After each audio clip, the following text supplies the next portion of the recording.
Hey guys, welcome back to the channel. Today we're talking about the Toronto Blue Jays. The 2023 season was another hard lesson for John Schneider and the Jays, as they were again swept in the wildcard round, this time at the hands of the Minnesota Twins.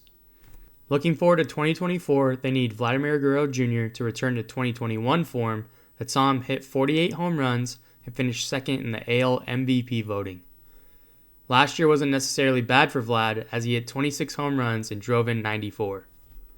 At short, Bo Bichette shined big time for the Jays in 2023.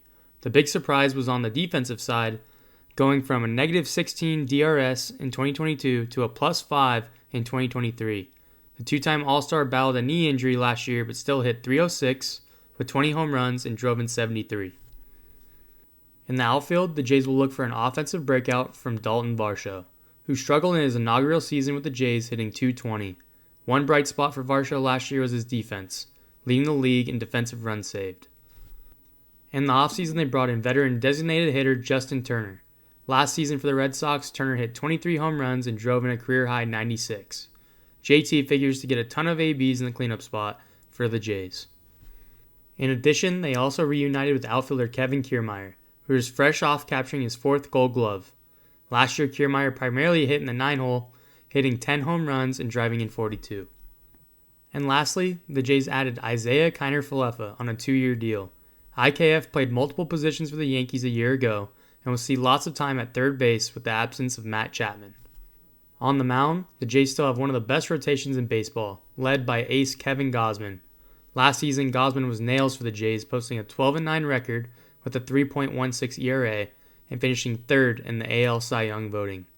Behind Gausman, they have durable Jose Barrios, who bounced back from a disastrous 22 campaign with an 11-12 record, posting a 3.65 ERA across 32 starts. A move of note was adding Cuban standout Yariel Rodriguez. He aims to play multiple roles for the Jays, whether as a fifth starter or in the bullpen. He will still need some time to build up after missing the entire 2023 season. In the bullpen, the Jays will look forward to having a full year of Chad Green, who returned late in 2023 after recovering from Tommy John surgery. And of course, the ninth inning belongs to closer Jordan Romano, who racked up 36 saves and struck out 72 batters in 59 innings. Now, let's take a deeper look at the 2024 Toronto Blue Jays. All right, guys, let's jump into it. Blake, today's your Toronto Blue Jays, so we'll start with you. What's your initial take? Yeah, I don't love this lineup. I'll just say it. There's a lot of holes in this lineup. Obviously, this would be a very different outlook if they won the Ohtani sweepstakes. It would be a very drastically changed lineup, for sure. At least top heavy lineup. I thought they would have pivoted to a Cody Bellinger or somebody like that. Once they missed out on Ohtani. I like the addition of Justin Turner in the DH role, coming off a career year in Boston last year.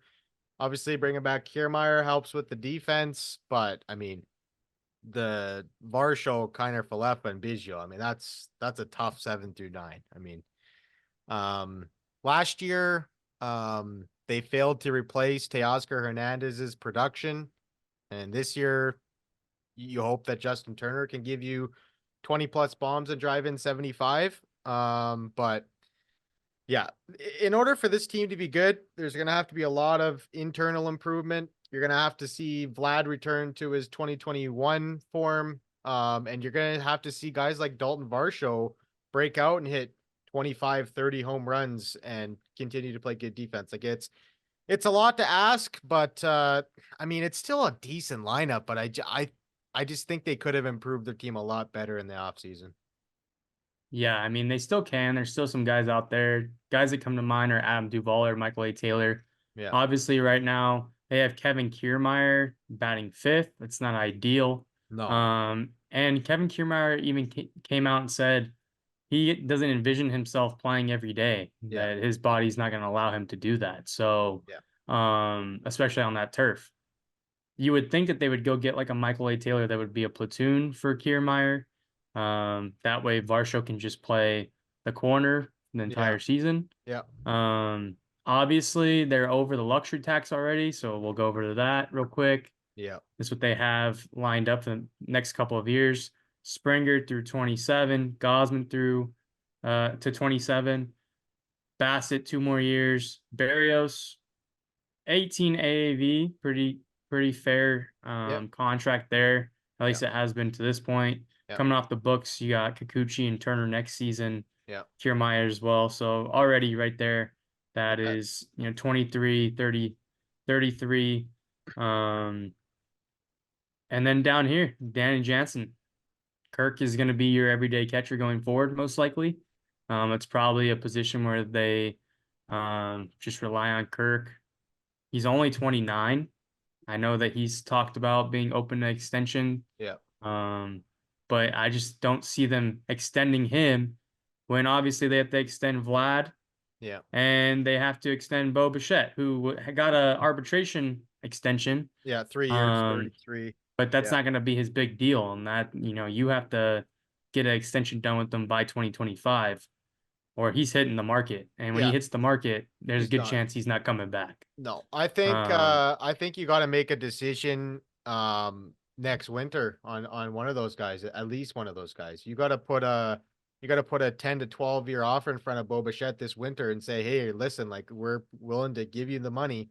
Like they were willing to give Otani 700 million. So I don't want to hear the you couldn't give Bichette 350 or 300 mil. Like that's bullshit to me. But um it's going to be interesting. Like this core is 0-6 in playoff games. 0-6. They haven't won a playoff game. They've gotten swept every time they made the wild card. And the excuses are over. This isn't a young team anymore, man. Like this is it's now or never. And people are not giving it any free passes anymore. Like this might be who the Jays are. Like they just can't get it done. I don't know. and Vlad just went to arbitration too, which isn't the best sign. I mean, No. deals have gotten done after a player's gone to arbitration, but Yeah. as far as them being on the same page, right? I think it was over what, like 500,000 or something? No, it's like 1.6, 1.5 Okay, million or something like that. that's pretty big difference Yeah, then. so the Jays came in at It would have been 18-1 17. Oh, or okay. 18-1 and then Vlad came in at 19-9, so something it was Yeah. I mean it was a pretty big gap, but They're um over the luxury tax already. They're at 249. yeah, And if you're adding a it's Michael A. Taylor, you're approaching that second tax. yeah, So now you it's have to kind of look at it as, you know, can we get Michael A. Taylor for less than $7 million? yeah. Or 7 million or less, and keep it under the 257. Let's go to I the mean, pitching here because that yeah, is the biggest strength of this team. I mean, they had the best rotation in the league last year. Obviously, the name you don't see on there is Alek Manoah, and he's yeah. hurt his They shoulder in actually put spring. him in. They put Francis in Yeah. now. Because Manoah's hurt. Like he got scratched. His bullpen got scratched again today. Bowden Francis has looked really good in spring training. So I think he's got the inside track to win that fifth starter's job. You obviously got to build up. Yeah, Yair Rodriguez too. He's probably going to start in AAA. Honestly, I think Manoah is going to start the season in AAA. Especially if he can't throw bullpens right now or pitch in games in spring training. So he's probably Yeah, going to go pitched down in there. one game, right? Yeah, he pitched in one game and He gave hit up like like three guys or something. hit three guys, gave up 4 runs. So it's like I don't know. I'm It's just a spring training start. No, no, I don't get understand that, it. but But like yeah, last year that's too. I know. that's the same stuff that we dealt with last year with Manoah, right? He hit a bunch of Yeah, guys. He couldn't command his fastball. He was falling off. He came into camp in better shape, which was nice to see. But we got to see. He's got a lot to prove, man, and yeah, this rotation's really good. I mean, you got Gosman, Barrios had a really good bounce back season last year. Bassett was a dog. He had 200 innings last year, and Yusei Kikuchi had a really surprising season for the Jays last year. So that was nice to see when in a season where it was a lost one for Manoah. Kikuchi was kind of the story that stepped in there. And then in the bullpen, like you got a lot of solid guys in that bullpen. Like there's a yeah, lot of hard throwing guys in that pen. And obviously,